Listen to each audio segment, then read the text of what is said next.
Benjamin Hard sat in his Manhattan loft, the morning sun filtering through the tall windows and casting long patterns across the wooden floor. His green tea steamed quietly beside him as he reviewed the morning headlines, the usual mixture of minor thefts, corporate scandals, and local crime reports. One headline, however, made him sit up straighter: prominent biotech scientist missing, police investigate disappearance of Dr. Sophia Rains. Hard had heard about missing persons before, but there was something in the phrasing, the emphasis on the scientist's importance, that caught his analytical mind immediately. The report stated that Dr. Rains had vanished from her home under circumstances that police described as unexplained. Her door was locked from the inside. The alarm system had not been triggered. Neighbors reported no unusual activity. And yet, she was gone. The phone rang, its sharp tone cutting through the quiet of the loft. Benjamin answered without checking the caller ID. "Mr. Hard," said a voice with measured authority. "This is Captain Michael Thorne of the NYPD. We've reached a point where our standard procedures have failed. We need someone with your skills: observation, analysis, deduction. We're officially requesting your assistance in the investigation of Dr. Sophia Rains." Benjamin's eyes narrowed slightly, a spark of interest lighting behind his calm gray-blue eyes. "I see," he said slowly, his voice deliberate. "May I have the files?" Within the hour, a police vehicle delivered a thick dossier to his loft. Hard began reviewing photographs of Dr. Rains' residence, floor plans, and camera stills from neighboring buildings. Every small detail, tilted picture frames, a faint smudge on the window sill, a slightly misaligned carpet edge, was catalogued meticulously. He cross-referenced these details with known patterns of abduction and forced entry, noting immediately that this disappearance bore the mark of careful planning rather than chaos or panic. Benjamin's trained mind also focused on the human element. Police reports included statements from family, neighbors, and colleagues. Their words were formal, measured, sometimes evasive. Hard made a small notation beside each transcript: micro-expression potential, truth or concealment. He noticed the slight hesitation in the brother's statement about the door, the overemphasized calm from a lab assistant, and a neighbor's nervous glance when mentioning a delivery truck the previous evening. These subtleties, often invisible to untrained eyes, hinted at a network of actors who may know more than they admitted. By the end of the day, Benjamin Hard had outlined several preliminary theories. Dr. Rains could have been taken by someone with intimate knowledge of her routines, someone with access to the building and a precise understanding of its security. He considered the possibility of a staged disappearance to mislead investigators, or a deliberate abduction aimed at securing the scientist's research. He poured himself another cup of green tea, the aroma grounding his thoughts as he reviewed his notes. The case promised complexity, layers of deception, and the subtle interplay of human behavior, a challenge worthy of his attention. And he knew, as he traced the faintest patterns in the photographs, that every movement, every gesture, and every overlooked detail would matter. This was no ordinary missing person case. It required the meticulous observation, patient deduction, and analytical brilliance that only Benjamin Hard could bring to the investigation. The game had begun. Benjamin Hard arrived at the Rains residence in the late afternoon. The townhouse, a modern blend of steel and glass, seemed almost serene from the outside. Yet, beneath the calm facade, Hard sensed tension, restraint, and hidden truths waiting to be uncovered. Captain Thorne had arranged for him to meet with Sophia's family and key colleagues from the biotech firm where she worked. The first person he encountered was her younger brother, Daniel Rains. He greeted Benjamin with a stiff handshake, a forced smile that barely concealed his agitation.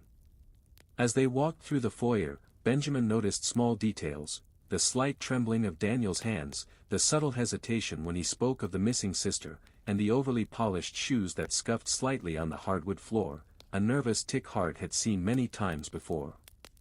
"Mr. Hard, I don't know what to think," Daniel said, his voice tight. "She was here yesterday, in the lab. She seemed fine. No enemies, no threats, at least none I knew of." Benjamin's eyes lingered on Daniel, silently observing the cadence of his speech and the flickers of emotion in his eyes. "People often hide more than they reveal, intentionally or not," he remarked calmly. "I'll need to speak with everyone who had contact with her recently. The smallest detail might matter." Next, Banjamin met Dr. Ellen Richter, Sophia's research partner. Ellen was composed, professional, but her gaze occasionally darted away when Banjamin asked about security protocols. She described the lab routines, the electronic access systems, and Sophia's meticulous record-keeping. Hard noticed minor contradictions. One moment Ellen claimed the lab's security logs were routine, the next she implied minor anomalies without offering specifics. His mind catalogued every inconsistency, storing it for later cross-referencing. He then observed Sophia's assistant, a young woman named Mira, who seemed almost overly eager to cooperate. Myra's hands were clenched tightly in front of her, and she repeatedly corrected herself mid-sentence.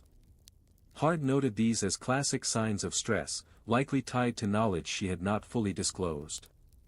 Banjamin spent the better part of the afternoon with them, observing interactions, cross-referencing statements, and noting micro-expressions. One fleeting glance between Daniel and Mira suggested a shared secret, or perhaps a misunderstanding neither wished to clarify. Hard filed the observation mentally, knowing the pattern might surface later in unexpected ways. He also took note of the physical environment. The house was orderly, yet subtle clues suggested movement that did not align with standard routines: a chair slightly out of place, a notebook on the kitchen counter that did not belong to any family member, and a faint trace of mud on a floor mat by the garage entrance. These were minor details, almost imperceptible, but Hard understood their potential significance. By the time the meetings concluded, Banjamin had a preliminary understanding of the social dynamics, potential motives, and the likely corridors through which someone could have entered or exited the house unnoticed. His analysis was not yet conclusive, but he had mapped a complex network of human behavior and hidden interactions. Later, reviewing his notes alone, Banjamin considered every possibility. Was this disappearance purely opportunistic, or carefully orchestrated? Were there accomplices within the household or the lab? And most crucially, what role did knowledge of Sophia's research play in the motives behind her disappearance? Every observation, every inconsistency, and every silent exchange mattered. Banjamin Hard had already begun to construct the invisible web that connected the family, colleagues, and potential perpetrators. It was subtle, intricate, and precise, a puzzle that demanded patience, acute perception, and analytical rigor. And as the evening shadows lengthened over Manhattan, he knew the first layer of the mystery had only just begun to reveal itself. The following morning, Banjamin Hard arrived at Sophia Rains' laboratory, a sleek, state-of-the-art facility located in a quiet corner of Manhattan's biotech district. The place was humming with the faint vibration of machinery, yet the atmosphere was unusually still, almost sterile in its emptiness. With Captain Thorne and 2 forensic officers accompanying him, Hard stepped inside, his gaze sweeping over every surface, every instrument, and every trace of human activity. The first detail that caught his attention was subtle but significant. A microscope on one of the benches was slightly askew, its focus dial set at an angle inconsistent with recent use. Hard crouched, examining the slide tray beneath. Nothing remained, but the faint residue of a chemical reagent hinted at hurried removal. Such minute evidence, overlooked by most, suggested urgency. Someone had needed to act quickly, yet with precision. Hard moved to a workstation where Sophia had been documenting her research. Notebooks were open, pens lying precisely where she had last set them. Yet a corner of one notebook appeared to have been partially erased and rewritten. Banjamin tilted his head, noting the faint smudge of graphite and the irregular pressure of the pen strokes. "Deliberate or accidental," he murmured. "Only observation will tell." He then examined the laboratory's electronic logs.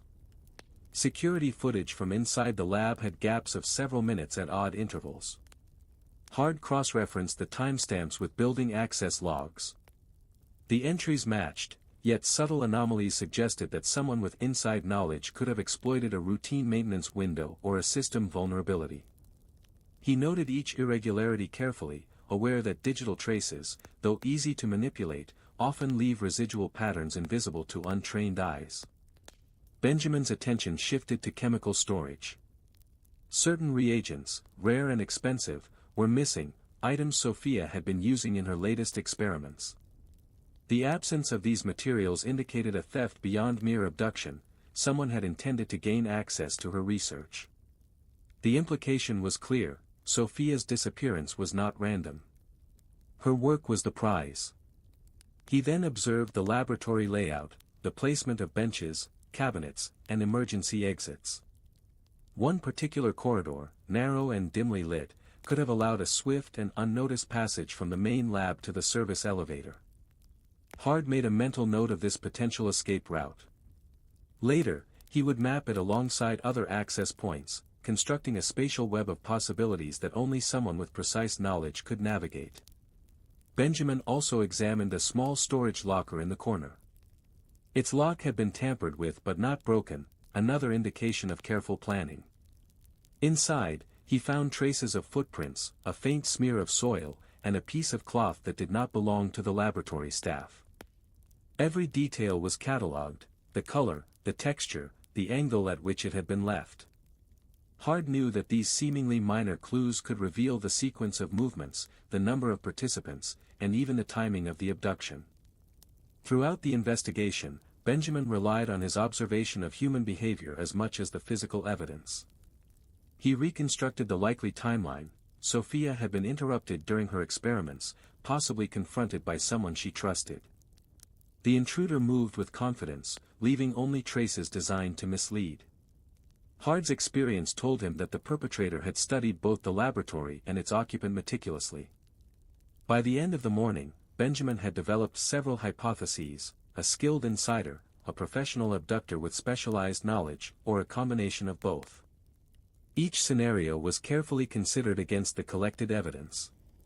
The missing reagents, the manipulated digital logs, the subtle physical traces, and the human reactions formed a complex puzzle that required patience, intellect, and acute perception.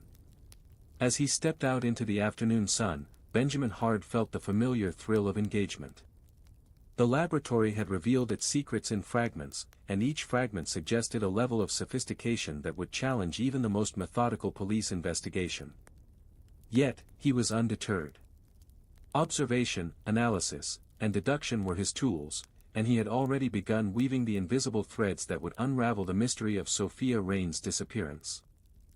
Banjamin Hard moved through the quiet streets surrounding Sophia Rains' residence, accompanied by 2 police detectives and a clipboard full of notes. The neighborhood was a mix of modern townhouses and older brick buildings, each corner holding a potential clue, each passerby a potential witness. While the detectives approached the questioning with routine procedures, Banjamin's method was different. He observed body language, micro-expressions, and inconsistencies in tone before even asking a single question. Their first stop was the neighbor directly across the street, an elderly man named Mr. Whitman. He claimed to have seen nothing unusual, yet Banjamin noticed subtle signs of tension: tightened fists, a slightly elevated pulse detectable even at a distance, and a quick glance toward the side alley. "I was inside most of the day," Whitman said, voice calm. "I didn't see anyone suspicious." Banjamin crouched slightly to make eye contact, observing the man's pupils and the way he fidgeted with his cane. "Nothing suspicious?" he asked softly. Whitman hesitated, eyes darting toward the alley. "Well, there was a delivery truck that stayed longer than usual yesterday evening," he admitted. Banjamin filed this away, noting the time and exact location, knowing that even minor details could become crucial when cross-referenced with other evidence. Next, they spoke with a young woman walking her dog. She mentioned a man taking photographs from across the street several days ago. Banjamin immediately focused on her phrasing. She repeatedly corrected herself, emphasizing that the man was just taking pictures, nothing else. Hard noted the emphasis, the way her eyes shifted when she mentioned the photographs. Was she hiding something, or merely nervous? He recorded it neutrally, ready to see how it fit into the broader picture. As they continued, Banjamin observed patterns. Multiple witnesses reported seeing delivery vehicles or maintenance workers near the house at unusual hours. Some descriptions conflicted slightly with building records, suggesting either faulty memory or deliberate misdirection. He catalogued each discrepancy, aware that the truth often lay in the convergence of minor contradictions. By late afternoon, Banjamin had mapped several possible access points around the house, including a narrow alley behind the garage, a small service door to the basement, and a seldom-used side entrance between two adjoining buildings. Each was noted not only physically but psychologically: who would likely use such an entrance, and why. This approach allowed him to consider both human behavior and physical logistics simultaneously. Banjamin also interviewed a mail carrier who had noticed a suspicious package left outside the residence one morning. The package had been removed before the mail carrier could check it thoroughly, but his description of its unusual shape and faint chemical smell confirmed the earlier observation of missing laboratory reagents. Hard's mind connected the dots quickly: the package, the delivery truck, and the unexplained presence of strangers could all be pieces of a coordinated plan. By evening, Banjamin returned to his loft, mentally replaying each interview. He constructed a timeline of activity around the residence, aligning witness accounts with his laboratory analysis. Each gap, each fleeting glance, and each hesitation in speech became part of a larger pattern. The abduction was no random act; it had been executed with precision, intelligence, and an understanding of human routines. As he sipped his tea, Banjamin reflected on the subtle yet significant details: the shadowy truck, the overlooked package, the minor inconsistencies in witness statements. All these fragments painted a picture of a meticulously planned crime. The invisible threads connecting the witnesses, the neighborhood, and the laboratory were beginning to reveal themselves. And Hard, as always, would follow those threads wherever they led, confident that observation and deduction could uncover the truth hidden beneath the surface. Banjamin Hard returned to his loft that evening, the city lights of Manhattan casting a pale glow across his workspace. Spread before him were the digital logs, emails, and access records obtained from both Sophia Rains' devices and the lab's secure systems. Where most would see a tangle of zeros and ones, Hard saw patterns, anomalies, and deliberate manipulations, subtle breadcrumbs left either intentionally or inadvertently by the perpetrator. He began with Sophia's email accounts. Multiple attempts at unauthorized logins had been recorded in the early hours of the morning before her disappearance. The IP addresses were masked, but by cross-referencing timing with building entry logs, Hard estimated the likely locations of the intruder during those attempts. They matched perfectly with the maintenance schedule that had previously seemed innocuous. The intruder had used legitimate access to mask their real movements. Next, he turned to the lab's computer systems. Security camera feeds had gaps, small, almost imperceptible skips of a few seconds each, coinciding with the timing of data transfers from encrypted storage drives. Someone had carefully edited the footage to hide their presence while extracting sensitive research files. Hard's analytical mind noted the precision. The intruder was not only familiar with the physical layout but also with the digital infrastructure, able to manipulate logs and cameras without leaving immediate evidence. Then came Sophia's personal devices. Her smartphone revealed late-night communications with an unknown contact. The messages were cryptic, short, single-word exchanges, seemingly benign but contextually odd for a scientist of her stature. Banjamin considered the possibility of a hidden accomplice, someone who had been in contact with her without raising suspicion. He also examined her GPS logs. Small, unremarkable deviations from her routine appeared, trips to supply stores and courier locations that, when plotted, suggested a pattern rather than coincidence. Banjamin created a visual timeline, overlaying email timestamps, GPS coordinates, and building access logs. The convergence of these elements indicated a calculated plan executed over days rather than a spontaneous act. The perpetrator had studied both Sophia and her environment meticulously, understanding when and where she would be vulnerable. Hard realized that this was a crime of intellect, requiring someone who could anticipate every predictable response and control every variable. Finally, he analyzed metadata from files recently accessed on the lab servers.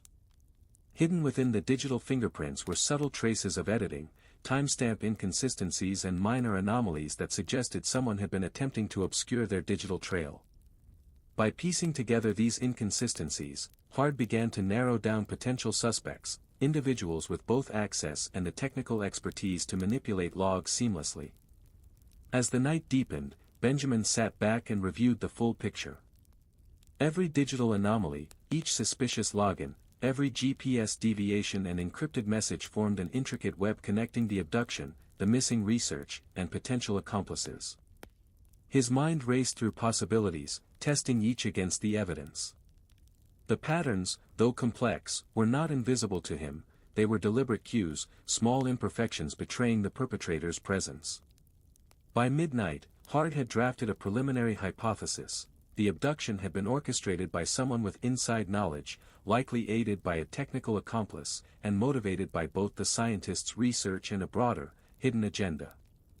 It was a sophisticated crime, far beyond ordinary criminal capability, but Banjamin knew that where meticulous planning existed, so did the slightest margin of error, an error he intended to find. Sipping his green tea, Banjamin Hard allowed himself a small smile. The digital trail was dense, confusing to most, but for him, it was the first real thread leading to the heart of the mystery. With patience, analysis, and observation, he would unravel it. And somewhere in the tangle of code, timestamps, and GPS coordinates lay the key to locating Dr. Sophia Rains.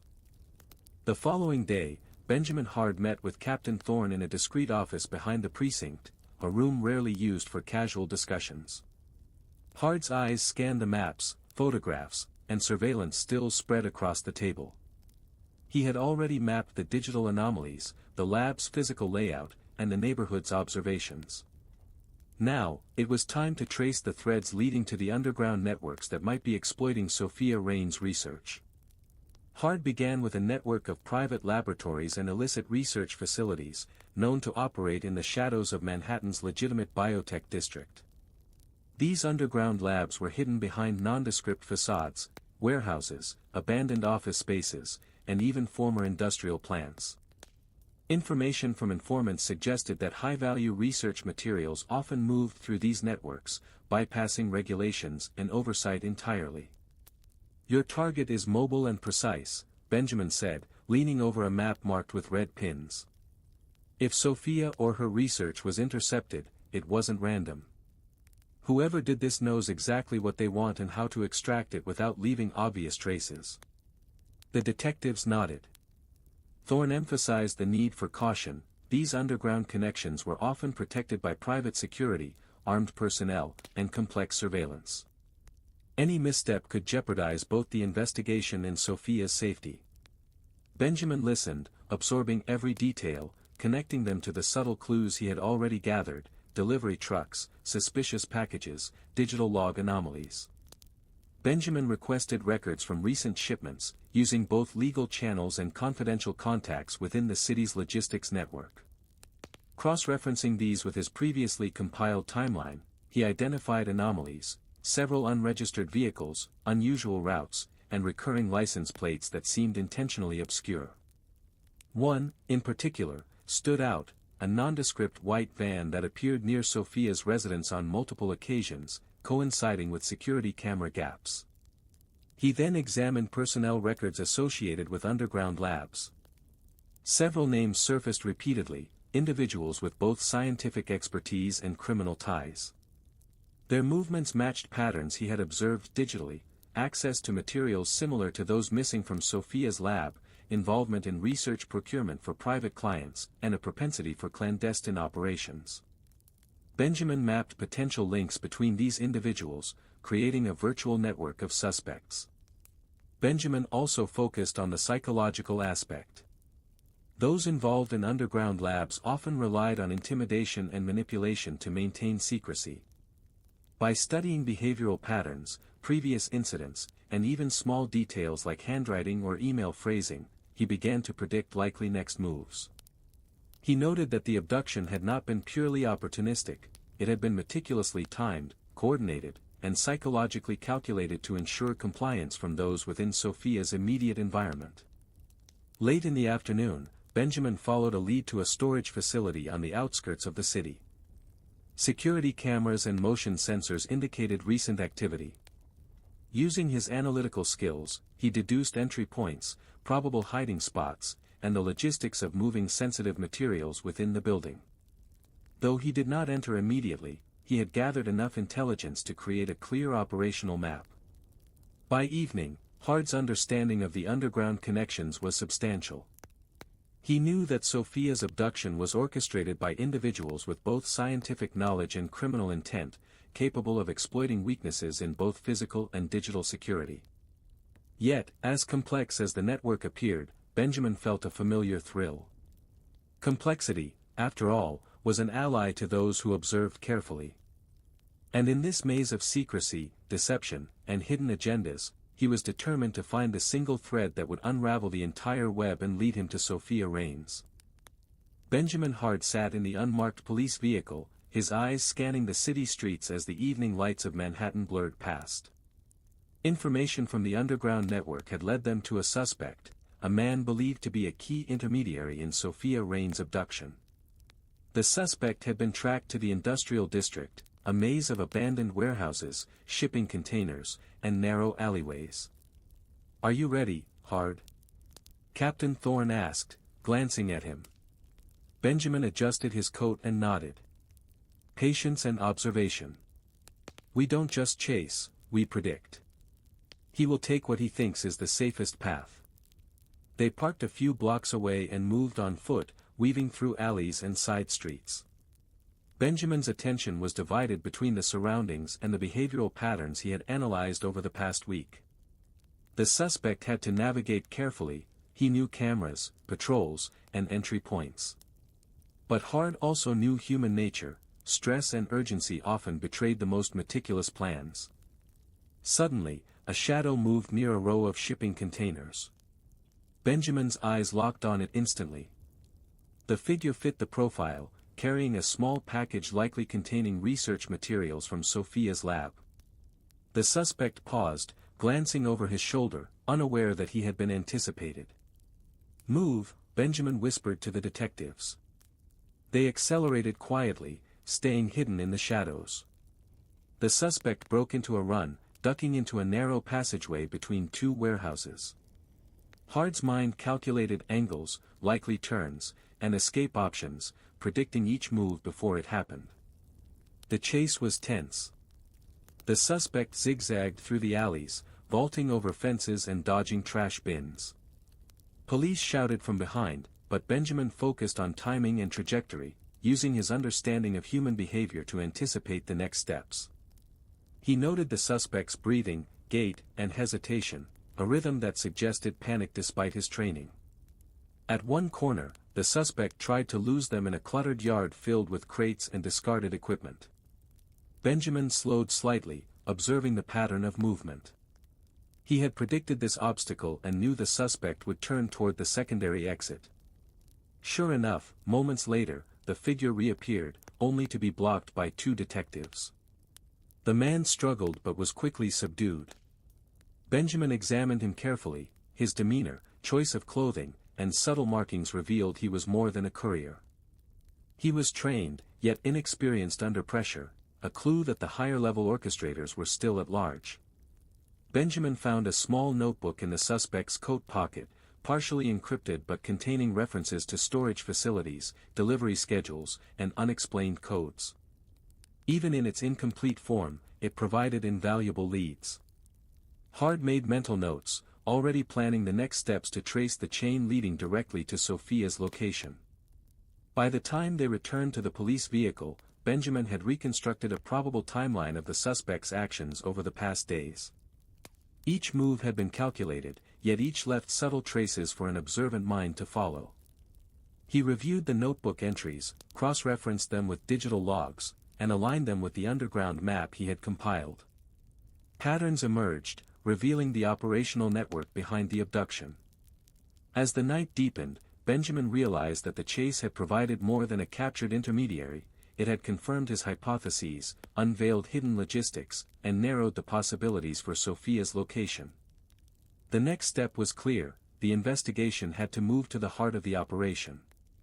The network's higher-level orchestrators were within reach, and Benjamin Hard was prepared to follow every thread to its source. Benjamin Hard and the police team approached the abandoned warehouse at the edge of the industrial district. The building was unremarkable from the outside, graffiti on the walls, broken windows, and a faint smell of chemicals drifting through the night air. Yet, Benjamin knew better than to judge by appearances. Every detail, every anomaly could conceal vital information. "This is it," whispered Captain Thorne. "Our informant confirmed activity here." Benjamin surveyed the perimeter, noting the security cameras, motion sensors, and the subtle patterns of shadows cast by nearby structures. "We must proceed carefully," he said, his voice calm but firm. "They are expecting someone, and every step must be calculated." Inside, the warehouse was a labyrinth of makeshift corridors, crates, and equipment repurposed for clandestine research. Faint humming indicated active machinery. Benjamin's eyes scanned the room, noting hidden cameras, tripwires, and motion detectors. He silently mapped potential entry and escape routes, identifying blind spots that could be exploited. Following his mental map, Benjamin led the police team through the maze of corridors. Each turn revealed signs of recent activity, footprints, discarded gloves, and faint chemical residues matching reagents missing from Sophia's lab. The traces confirmed the suspect they had captured had been accurate in his notes, and the operation had been ongoing for several days. They reached a reinforced door with a keypad. Benjamin knelt, examining the lock and surrounding floor. Tiny scratches and the angle of dust accumulation suggested the code was entered multiple times, yet with minor variations, an experienced hand, but not infallible. Hard relayed the pattern to a police technician, who bypassed the keypad with minimal noise. As the door opened, a dimly lit corridor led to a large chamber where Sophia Rains was being held. She was unharmed but clearly distressed. Benjamin immediately assessed her condition, noting no physical injuries but psychological stress evident in her posture and rapid blinking. He reassured her calmly, signaling the officers to remain alert but non-intrusive. The team identified the security setup, guards stationed at intervals, cameras monitoring multiple angles, and sensors designed to detect unauthorized entry. Benjamin used a combination of observation and psychological prediction to chart a path that would allow them to neutralize the threat without alerting the captors prematurely. Moving carefully, Benjamin instructed officers to immobilize the first guard silently, using shadows and cover for concealment.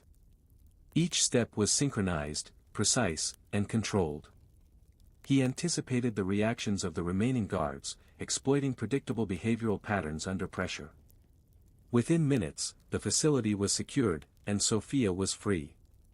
Hard observed her reactions as they exited the warehouse. She clutched her notebook and whispered thanks, her relief palpable. Benjamin allowed a faint smile, knowing the meticulous planning and observation had worked. Yet, even with the immediate threat neutralized, he understood the operation's mastermind remained at large. The clues they had gathered would lead them to the person orchestrating the entire abduction, but patience and analysis were required. As they left the facility, Benjamin noted a small, peculiar object on the floor near the control panel, a fragment of a device, left carelessly by someone overconfident. He pocketed it silently, recognizing its potential value as a future clue, a token of observation and deduction. This small trophy would join the collection of evidence he preserved from every case, each piece a reminder of patterns seen, decisions anticipated, and truths uncovered. By the time they returned to the city streets, Benjamin had already begun piecing together the operational network, the likely locations of accomplices, and the strategy of the mastermind. Sophia was safe for now, but the game was far from over. Every detail mattered, and every observation would be crucial in the final unraveling of the mystery. Back in his loft, Benjamin Hard spread out the collected evidence, digital logs, witness statements, surveillance photos, and the fragment he had recovered from the hidden facility.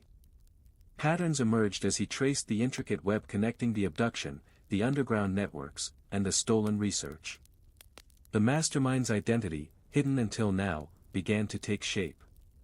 Cross-referencing behavioral patterns, digital anomalies, and the logistics of the operation, Banjamin identified Dr. Christian Lawrence, a former rival of Sophia's in the biotech industry. Lawrence had the expertise, the motive, and the resources to orchestrate such a sophisticated crime. Hard had encountered brilliance masked by arrogance before, and he recognized the same combination in Lawrence's actions: calculated risk, manipulation of people, and meticulous planning. Banjamin analyzed Lawrence's recent movements. Flights, hotel stays, and unusual financial transactions aligned with key events surrounding Sophia's disappearance. The mastermind had coordinated multiple intermediaries, controlling both physical and digital elements to obscure his involvement. Each step had been executed with precision, yet small imperfections betrayed his presence to an observer with patience and insight. With Captain Thorne, Banjamin devised a plan to confront Lawrence. They coordinated with the authorities, establishing surveillance on known associates and locations. Using the captured intermediary's notebook and the digital trail, they predicted Lawrence's next move: a meeting at a secluded warehouse, presumably to negotiate the transfer of Sophia's research materials. On the night of the operation, Banjamin and the police moved in silently. The warehouse was dimly lit, shadows stretching across crates and equipment. Lawrence, unaware of the approaching forces, coordinated instructions with his accomplices. Banjamin noted the subtle tension in his posture and the slight hesitation in speech, signs of confidence strained by underlying uncertainty. The confrontation was swift and precise. Lawrence attempted to escape, relying on his carefully planned routes, but Banjamin had anticipated each maneuver. Police intercepted the accomplices, securing the stolen research and neutralizing potential threats. Hard engaged Lawrence directly, observing the psychological reactions as the mastermind realized the plan had failed. "You underestimated observation," Banjamin said quietly, his tone measured but firm. "Every detail matters. Every step leaves a trace." Lawrence's face flushed with a mix of anger and reluctant admiration. How did you know?" he asked, caught between defiance and acknowledgement. "Patterns reveal themselves to those who notice," Banjamin replied. "The smallest imperfection becomes the largest clue." With Lawrence apprehended and Sophia's research secured, Banjamin reviewed the aftermath. Each intermediary, each trace of digital manipulation, and every physical clue had been a puzzle piece leading directly to the mastermind. His methodical approach, blending psychological insight, digital analysis, and acute observation, had dismantled a criminal operation that had seemed nearly flawless. Before leaving the warehouse, Banjamin noticed a small, discarded keycard, likely used by Lawrence to access secure areas. It was insignificant to most, but to Banjamin, it symbolized both the culmination of his analysis and the tangible victory of meticulous observation. He pocketed it, adding it to his growing collection of trophies from cases past, a personal archive of lessons, patterns, and memories from investigations where precision and patience had triumphed over cunning and deceit. As he stepped back into the Manhattan night, Banjamin Hard allowed himself a brief moment of satisfaction. The case had been solved, the mastermind captured, the victim safe, and the stolen research recovered. Yet, in his mind, he already anticipated the next challenge, the next puzzle, and the next pattern waiting to be deciphered. The morning after Lawrence's arrest, Banjamin Hard returned to the lab with Captain Thorne to ensure Sophia Rains' safety and the secure recovery of her research. The atmosphere was tense yet relieved, the city's shadows seemed to hold their breath, as though acknowledging the conclusion of a meticulous game. Sophia greeted Banjamin with a mixture of exhaustion and gratitude. Her composure had returned slightly, though the events of the past days weighed heavily on her. Banjamin observed her carefully, noting the subtle signs of stress, tight shoulders, rapid blinking, and the occasional pause in speech. He addressed her calmly, explaining the process of securing her research and ensuring the responsible authorities were notified. "We've recovered everything," Banjamin said, his tone measured and reassuring. "Your research is intact, and the mastermind behind your abduction has been apprehended. You're safe now." Sophia exhaled slowly, her relief palpable. I don't know how to thank you," she whispered. I never imagined someone could piece it all together so quickly. Banjamin allowed a small, wry smile. Observation, patience, and attention to detail. That's all it takes. He glanced around the laboratory, noting the meticulous arrangement of equipment and the absence of anomalies. Everything is as it should be. Every trace left behind has been accounted for. Once the police had documented the scene and the lab returned to operational status, Banjamin lingered near the control panel of the underground facility that had once held Sophia. There, he noticed a small, forgotten device, a fragment of a control mechanism discarded in haste. It was insignificant to most, yet to him, it represented the thread that had led to the unraveling of the entire operation. Carefully, he pocketed the fragment, recognizing it as the perfect addition to his collection of investigative trophies. Each item in his collection served as a reminder, the tiny details, the overlooked traces, and the subtle imperfections that revealed truth hidden beneath layers of deception. This fragment, recovered from the very heart of the operation, symbolized both the complexity of the crime and the precision required to dismantle it. As Banjamin prepared to leave, he glanced once more at Sophia. Take care of yourself, he said. And remember, every step you take, every decision you make, leaves traces. Not everyone will notice them, but I will. Sophia nodded, her eyes filled with both gratitude and newfound awareness. Banjamin stepped out of the lab into the cool morning air, feeling the familiar satisfaction of a case concluded. The streets of Manhattan stretched before him, alive with potential mysteries, hidden truths, and untold stories waiting to be uncovered. Banjamin Hart adjusted his coat and walked toward his loft, the fragment safely tucked away in his pocket. Another case had been solved, another puzzle unraveled, and another trophy added to the collection. Each victory was quiet, personal, and measured, a testament to the power of observation, analysis, and human insight. As he sipped his green tea later that evening, Banjamin allowed himself a rare, fleeting smile. The city continued its restless rhythm, oblivious to the intricate threads of justice that had been woven in its shadows. And Banjamin Hart, ever vigilant, ever observant, remained ready for the next challenge, a silent guardian of truth amidst the chaos, a collector of clues, and a master of deduction.